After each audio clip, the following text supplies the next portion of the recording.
Today's episode of What's the Big Idea is brought to you by open-mindedness.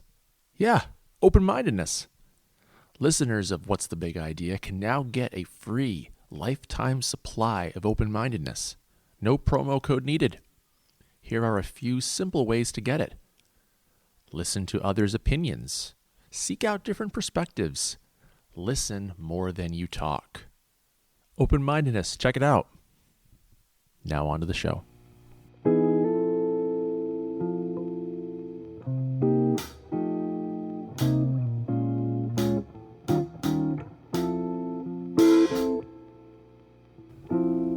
Don't tell me nothing I don't want to hear. Welcome to today's episode of What's the Big Idea, episode number 2. Today I'll be speaking about a serious and highly relevant topic, teaching and learning about the Holocaust. Later on in the show, I'll be interviewing 2 teachers who have been doing innovative and meaningful work with middle school students on this very subject.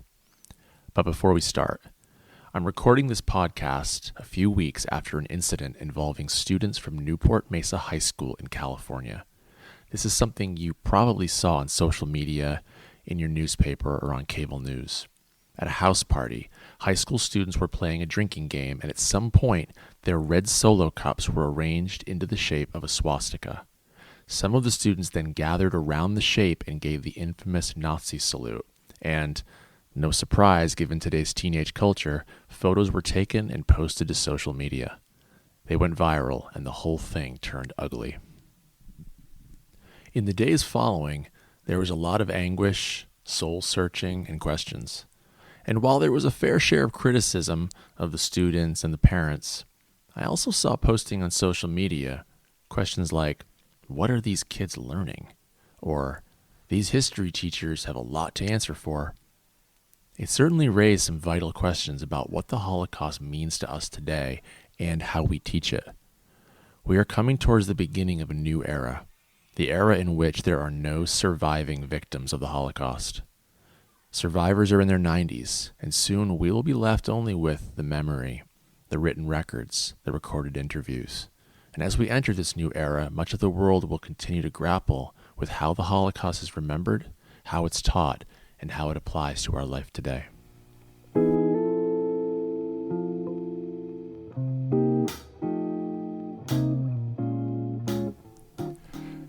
To highlight the importance of this conversation and debate, a point of contrast. I used to teach at an international school in the Middle East. One of the programs I taught in was the British GCSE, a widespread and pretty popular program that covers grades 9 and 10. One of the most popular topics in the history curriculum is Germany, 1918 to 1945. Interestingly, the syllabus to this course makes very little mention of the Holocaust, except to include this teaching point. Why did the Nazis persecute many groups in German society? Bland and vague. But why? Well, to be marketed and taught in places like the Middle East. Here's the thing. Teaching about Jews, Judaism, and especially Israel is verboten in the Middle East.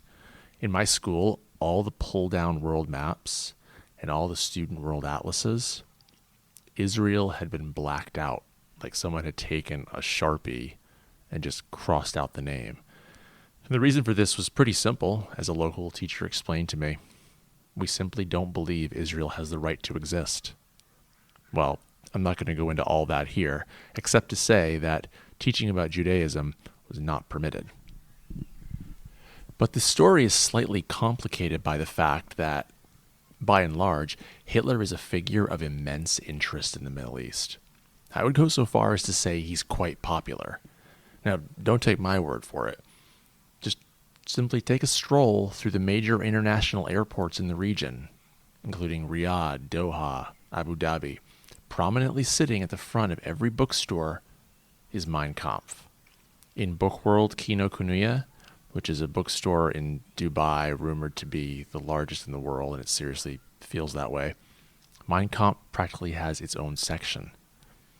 I was once walking with a German friend of mine, and we got into a conversation with a local man.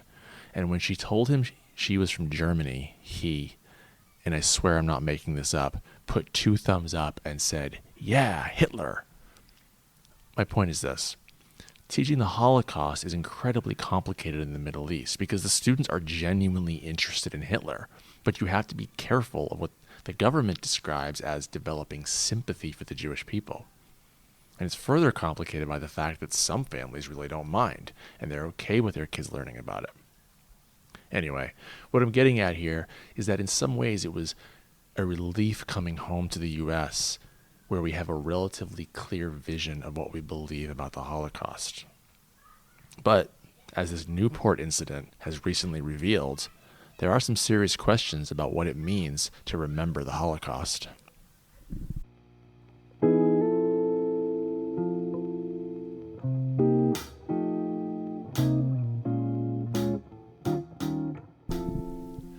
A report by Yad Vashem, the Holocaust Museum in Jerusalem, looked into the teaching of the Holocaust in the West and found some pretty interesting things. I'll post their research and commentary on our Twitter feed, but here are some of the highlights. Point 1. The teaching of the Holocaust is, quote, as diverse as teachers themselves, and teachers bring with them personal convictions and conceptions based on experience, race, class, family background, and media influence. There is a lack of what the report calls a homogenizing force that would standardize teaching. Number 2, teachers generally feel underprepared to teach the Holocaust and are largely self-taught. Effect, they rely on popular media, which often shapes their teaching, giving it what the researchers describe as an overly emotional bend. Number 3, this leads to what the researchers call a tension between a knowledge-based approach to the Holocaust and an empathetic one. While they emphasize that both are important, they point out that in most classrooms, one approach tends to dominate. The former is important in ensuring that students don't internalize generalizations, but rather understand the specific causes, events, and consequences of the Holocaust. However, approaching the Holocaust in a purely academic manner, they write, misses important goals such as promoting tolerance, upholding democracy, and commemoration of victims.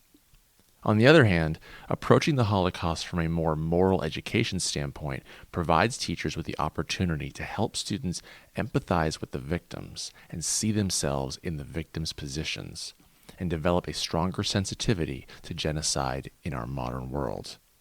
However, this approach can present a significant challenge if teachers rely too heavily on shocking material, which can blind students to the specific details of the Holocaust. This, write the authors, can lead to common student misconceptions such as, all Germans supported the final solution. I would love to hear about your own experiences, both teaching and learning about the Holocaust. What approach do you favor? What stands out in your memory or in your practice? And what do you think should be emphasized in the teaching of the Holocaust in America today? Leave us comments on our Twitter feed. And now we're going to hear my interview with two teachers who approach Holocaust education from an empathetic standpoint and with a unique community partner. I've seen their work up close and the deep learning their students are a part of. I hope you enjoy the interview.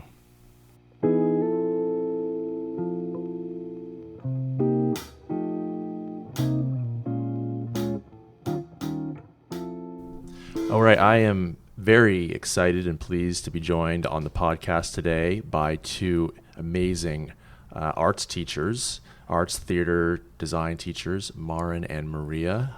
Welcome to you both. Thank you. Thank you for having us. I should say that we are recording this episode a couple of weeks after a national story was close to our home here in California, where Newport Beach students were caught on camera on their social media accounts at a party, and they used Solo cups to make a swastika, and it caused an uproar and some outrage and asked some pretty big questions about what students are learning about the Holocaust and what they know and what they think about it.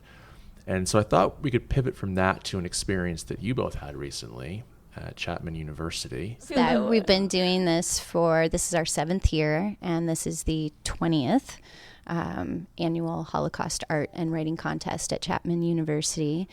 We invite all our 8th grade students to participate, and it ties into not only their art classes, but also their language and literature class, some of the things they're doing in there with reading the book Night by Elie Wiesel. It also ties into individuals and societies and our Washington, D.C. field study when we visit memorials and museums, specifically the United Holocaust Memorial Museum. So we have a lot of layers here, but I think you can speak best about the theme and the process the students went through with their participation this year. Oh, well, Chapman University has the same big idea every year, that is purposefully tell survivor stories. But this year specifically, their prompt was memory through action. So what they ask for our students is to listen to one of the survivors' testimonies and make connections to their experience. It's probably one of the highlights of my career so far. It was a really powerful, meaningful experience for me as a human being, as a teacher as well. Just to see how empowered my students were at that moment, especially my student who won first place for her art piece. Because it really is what teaching and learning is to me.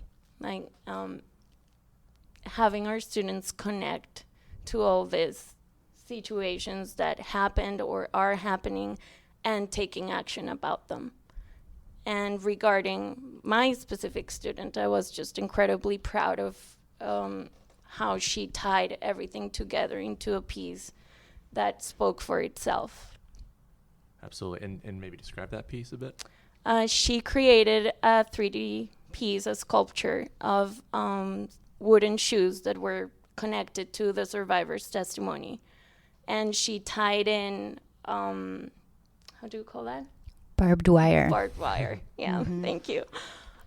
She tied in barbed wire and the connections that she made between those two. She talked about how the barbed wire symbolized the oppression and how scared she felt through this period of her life. And the wooden shoes not only symbolized what she actually had to wear, but also her constraint in the camp. And it symbolized not only her, but other women. That's how she connected her whole story. I remember walking into your classroom when the student was working on her piece, and she had her own shoes, the student did, as a base, and working with a lot of different kinds of materials. And now that we're at the end of this, and so excited that she had this opportunity with the contest, it made me think that the student literally put herself into the survivor's shoes through the making of the art piece, literally and sort of metaphorically. So that was kind of cool. Yeah, that was something that wasn't purposefully done, but when we actually connected those two ideas was even more powerful than what we were expecting. Yeah. Just to circle back, Mara, to something you mentioned right at the beginning. Actually, the first episode in this podcast series, I talked about interdisciplinary learning. And I love how you brought that out right away. That's something like Holocaust lends itself to that kind of learning. And I wonder, too, coming back to the student, putting themselves in the survivor's shoes. And we had a chance to meet a survivor in Washington, D.C., and I believe there were survivors at the Chapman University. Yeah, yes, a lot of them, which was another highlight of that day, probably 20. And family members, second generation. Yes. Sure. And we are approaching a time in which there will be no survivors left, where we're coming kind of close to that, the next threshold in our understanding of the Holocaust, when the first-hand accounts will be no longer around. And I wonder if you could, we can get to your experience with theater, Mara, in a bit here, but for both of you, what have you observed, what have you seen, what it means for students to be able to put themselves in that situation? Have you seen students do that? Is that something they're able to do, and what effect that has on the learning? Well, in my experience, students can definitely get there, but it's not been an easy process for all of them. it's very disconnected to their realities. And for that reason, they sometimes find it really hard to be empathetic, even when you're listening to all these horrible things that happen to them. So I had an experience the first time I showed the testimony of our survivor, and it was around Christmas time, and my kids couldn't stop talking about their Christmas gifts while watching the testimony, and that just triggered me horribly. I didn't know why this was happening. Like, how could this be more important for them than listening to a woman who had suffered through all of this? So it was a very big challenge for me, not only as a teacher, but as a person who has experienced also violence in her country and, you know, all these things. I'm Colombian, so I can relate to, not exactly, but to all these stories of genocides and people not being empathetic and people using violence to achieve goals. So it triggered a lot of things in me, but I think it was also an opportunity to go back to them and say, like, okay, why does this happen? Yeah. What can we do about it? That's interesting. I was going to bring up, I'll bring it up again later, but the Yad Vashem, the Holocaust Museum in Jerusalem, they've done extensive research on teaching the Holocaust. And one of the things that's come up in their research is that when a struggle that teachers have is they often approach the material with, they put so much pressure on themselves because they know the impact, and that they become frustrated when they feel like the students are not sharing their emotions. And I think that's what it sounds like what you're sharing there. Yeah. That we do put this pressure on ourselves because we think of it, this is one of the topics that we cover in school, and it's really interesting to hear you echo that. Yeah. This is making me think of two things. One, that we start this unit through the lens of identities and relationships, and we start with the student's identity and looking at their internal and external traits, and really getting the student to examine who they are at this particular point in their lives. And then through reading this play called I Never Saw Another Butterfly, they start to connect with the character and match up things that are alike and things that are different. And I think it's been helpful from a theater education standpoint to examine that, to start with the actor, to make a connection with the character. And this helps those particular students maybe connect a little more deeply with the survivor stories because they have started first with themselves, which is a thing that our adolescent middle school students are really, focused on, really the sense of self and how they fit in with their peers and so forth. So this is probably a good time to bring up the theater production that your students put on, Maren, which a lot of us were lucky enough to witness. It was an amazing performance, and maybe you could tell our listeners about that. Thank you. I first became acquainted with this play, I Never Saw Another Butterfly, by Celeste Risponti, when I was working with middle and high school students in Hawaii. And I just immediately connected with the story and continued to use it through subject-specific learning in theater and visual arts, and then interdisciplinary units. The play is based on real children who were at a concentration camp outside of Prague called Terezin. And the reason we know about this concentration camp is because there was this amazing woman named Friedel Dicker Brandeis, who was an artist of the Bauhaus movement, who also happened to be there. And she brought with her art supplies. And she, under the radar, was working with these children and educating them and having them draw and paint and really providing them a sense of hope in a dark time. And these drawings and poems were hidden in a suitcase and later discovered. And so a particular poem called The Butterfly by Pavel Friedman, I believe, is the inspiration for this play.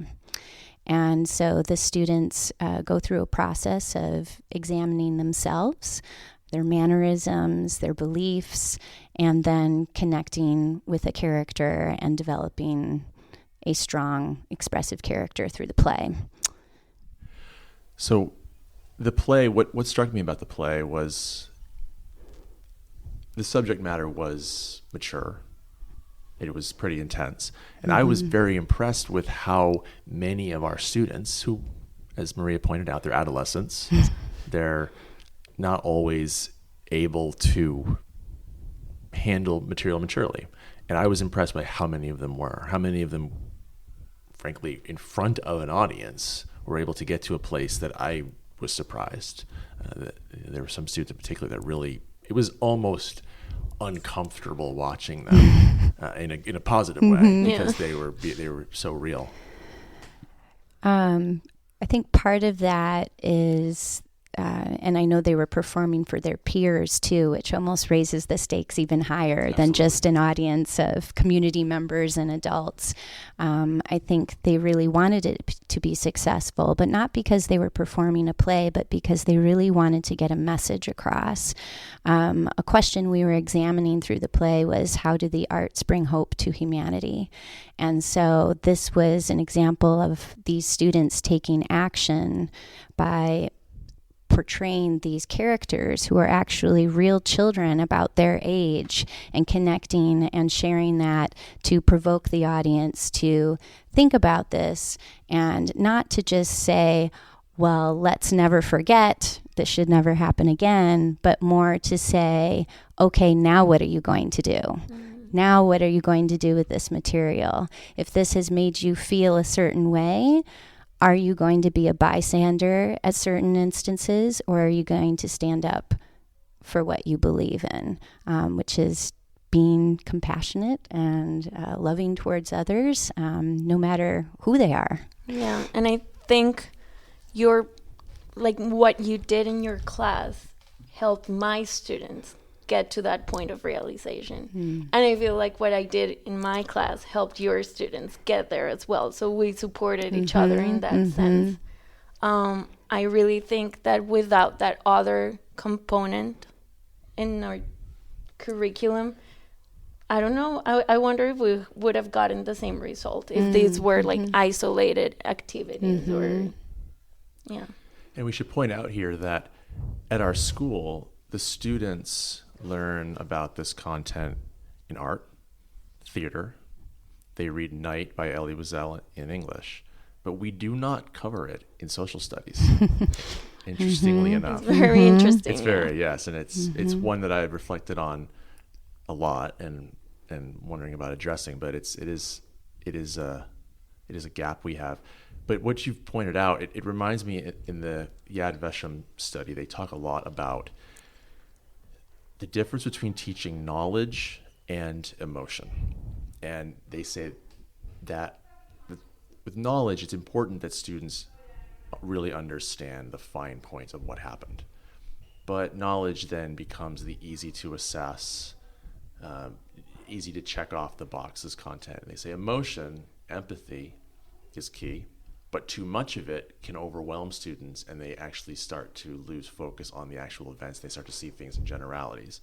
But the authors have this quote. One of the authors summarizes the dilemma like this: would I rather live beside someone who could define Kristallnacht on a survey, or someone who would knock down my door if I were screaming for help? And I think this goes a lot to what you were saying, Mara, and this upstander. What are we trying to cultivate as a school in teaching the Holocaust? Why do we teach the Holocaust in schools? I think teaching the Holocaust in schools is less about what happened then, who was there, all the facts. Of course, those are important, but I think it's more about the stories of especially the survivors who are becoming less and less, and really listening to and understanding that each person had a different story to tell, and that some of those stories didn't surface for many, many years. It was hard to talk about. I have a relative who's no longer with us, who wrote a book. He ended up saving his sister, his mother, and his girlfriend at the age of 16. And as a theater teacher, that's what we do. We want to tell stories through theatrical production. And so I think that's also what the Chapman Contest is about, purposeful telling of a story. So our lifetime is a story full of many different chapters. And for me as a teacher, I want the students to think about the chapter they're having right now as a middle school student or teenager, the story that they are telling, and how they can look to the past to change the present and future. Yeah.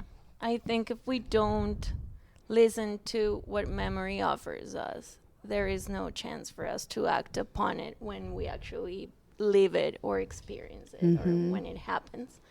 So hopefully, in my point of view, like hopefully my students will make the connection that the Holocaust, even though it was the biggest genocide, it hasn't been the only in history, and that this pattern has repeated itself throughout time. So hopefully they make those connections. Actually, I had a very interesting session once where we talked about that, and we were connecting like different situations, you can call them genocides or not, that are happening or that happened. Point.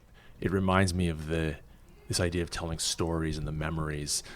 Elie Wiesel, when he won the Nobel Peace Prize, in his speech, he talks about communicating with his younger self. What would he say to his younger self? What would that younger self say to him? And there's a portion in the speech when he says, "And now the boy is turning to me. Tell me," he asks, "what have you done with my future, and what have you done with your life?" And I would tell him that I have tried to keep memory alive, that I've tried to fight those who would forget. Because if we forget, we are guilty, we are accomplices. Powerful stuff. Yeah. From one of the most powerful writers of our time, but I think it echoes what you say, and the connection to action and Maria, what you're saying about this stuff still goes on, and that sometimes is what I wrestle with when I think about Holocaust education. My worry is that in teaching the Holocaust, especially from a purely knowledge fact standpoint, are we as a school, not we per se, but schools, are we checking off the moral education box? All right, I did the Holocaust. Great. The kids have got that powerful thing out of the way, without making them understand that this stuff still goes on. Yeah. I mean, even since 1945, there have been other genocides. And do our students want to look outward around the world and take action and understand the roots of this kind of hate? And are we empowering them with that kind of thinking? Yeah, well, on the day we presented our play, we also shared the film Not the Last Butterfly, which is part of an organization called the Butterfly Project. And you're probably hearing this butterfly theme come up. And again, that goes back to these children in Terezin. 15,000 of them were at this concentration camp, and less than 100 survived. But it's taking us into an area to have the students examine this work so that they can make great choices as teenagers and into their adult lives. Okay, so maybe we could, as we finish up here, we can circle back to the Chapman University event, Maria, and you could talk a bit about your winning student, and what opportunities she had at that meeting. Well, when I listened, I had obviously been in touch with Kate's artist statement, and we had worked on it together. But when I listened to her deliver this message in front of the audience, it just gave me goosebumps, because I'm not exactly sure how she said it. Her story will stick with me for the rest of my life.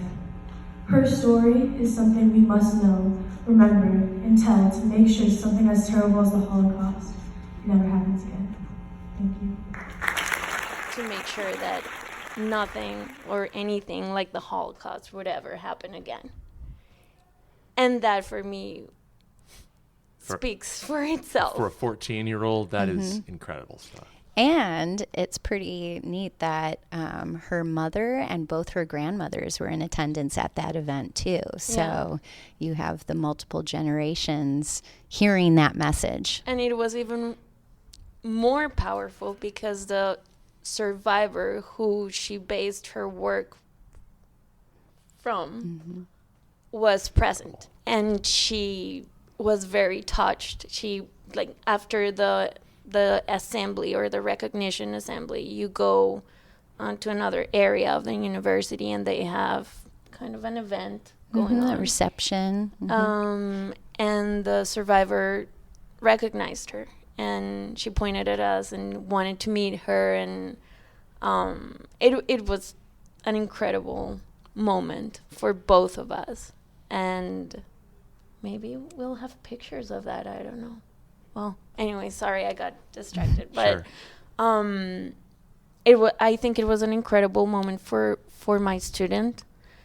She echoed what happened later on with her own friends, which makes me think that she is still connected. Sure. And it was not only like, oh yes, I won this art contest, and that's And it's You know. ultimately, as teachers, is what we really strive for, that internalization of the lesson, right? Of the big picture, not just the rote, not even just the performance for performance sake, but the internalization of the meaning, especially in this case, the moral concept.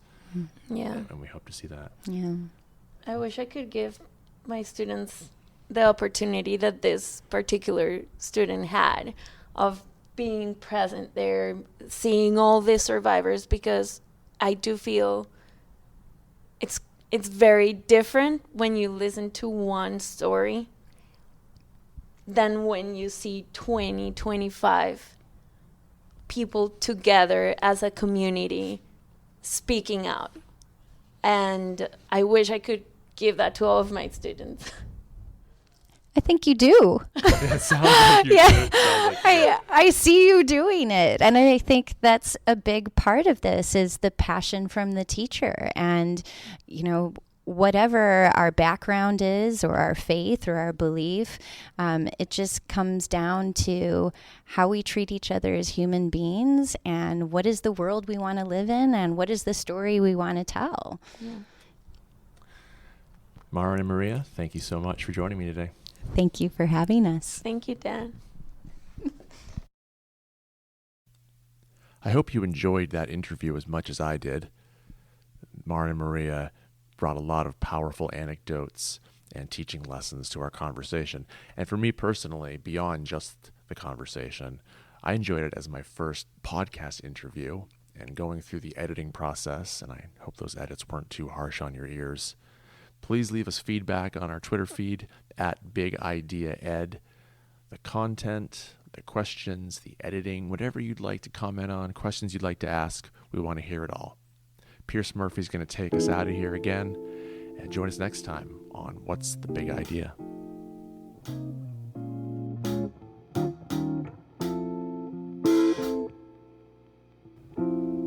Don't tell me nothing I don't wanna hear. Just take me home and make it crystal clear what you want. 'Cause I've been holding it down. Wait a minute,